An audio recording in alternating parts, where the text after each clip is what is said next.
friends, so I'm going to do a really casual video outside tonight because it's such a beautiful evening. It's warm and the sun is shining and also there's glare on my glasses, but that's okay. So yeah, I'm sitting out on my deck.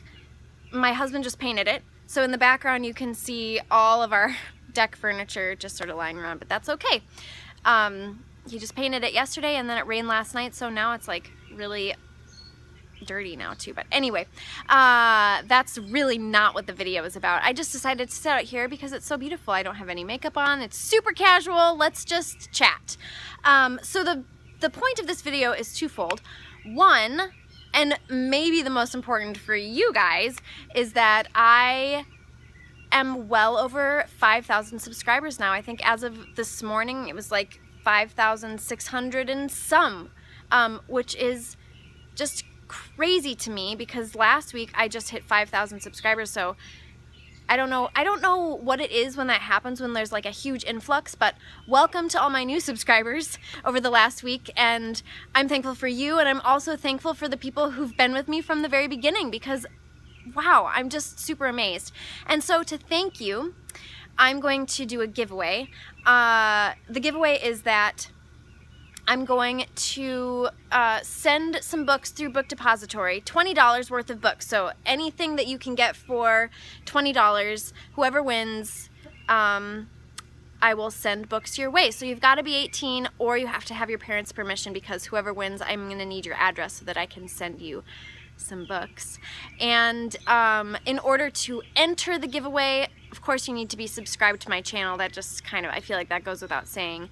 And then I also want you to answer the question, where are you from? You don't need to give specific cities if you're not comfortable with that, but I would just love to know. I saw someone else do that on their channel and I loved it. I think Krista from Books and Jams, just so that she got an idea of like where all of her subscribers hail from. So I know that there's got to be people from all over the world, which is also just incredible that we have come together over our love from books and we're from everywhere, and that's just amazing to me, this point of connection.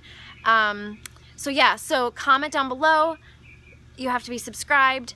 I will let you know in a future video who won, and yeah, I think that's it for that. And then I'm also going to talk to you a little bit about what I've been reading, because I have not finished a book yet this month, which is kind of crazy too. But I've just been taking my time with the books that I've been reading, and I've been reading a lot at once. So let's just talk about it. The first book, I think I started this maybe last month, and that is The Art of Eating by MFK Fisher. I wonder if this is going to be backwards. I hope not, but in this video it's backwards. Okay, so The Art of Eating by MFK Fisher. This is a classic book of food writing. I think it includes like 5 books. Let's see.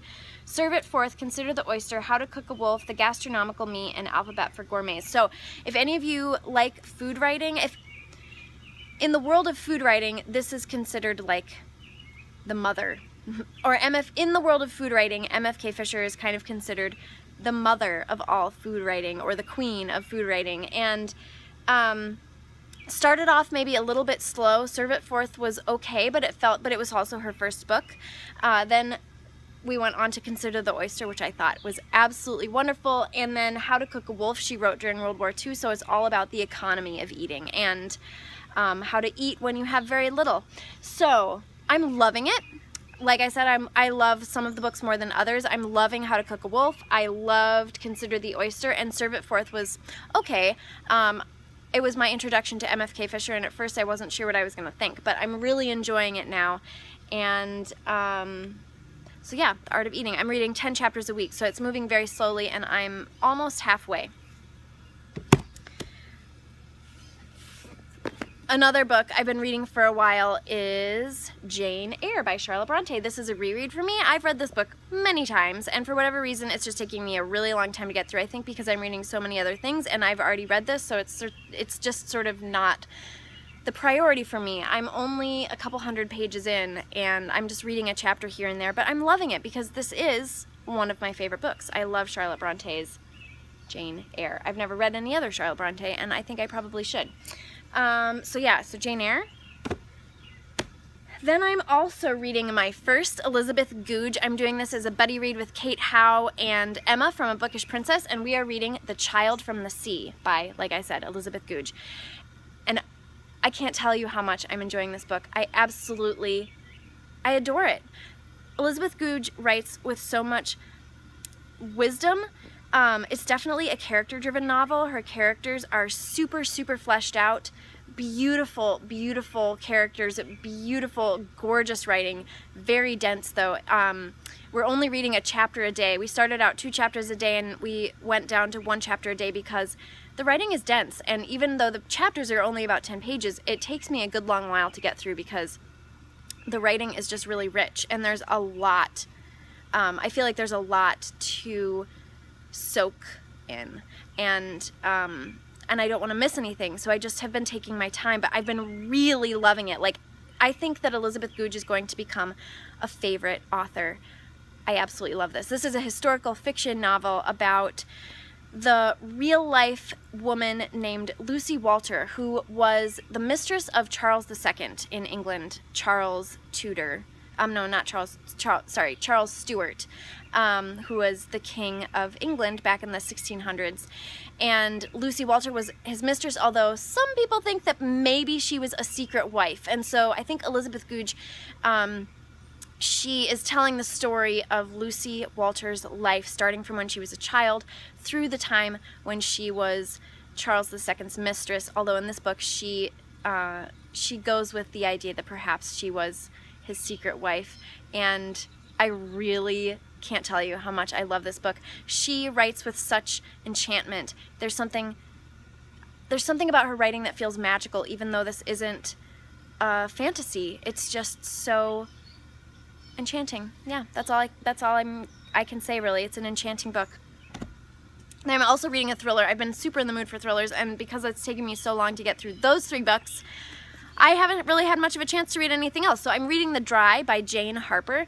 This novel I think came out in January, and I've heard nothing but really great things, and I really am loving it. I'm sorry to say that it's taken me so long to get through because I have a feeling if I weren't reading other books, I would be plowing through this one. It's very exciting. It reminds me a lot of a Tana French book in that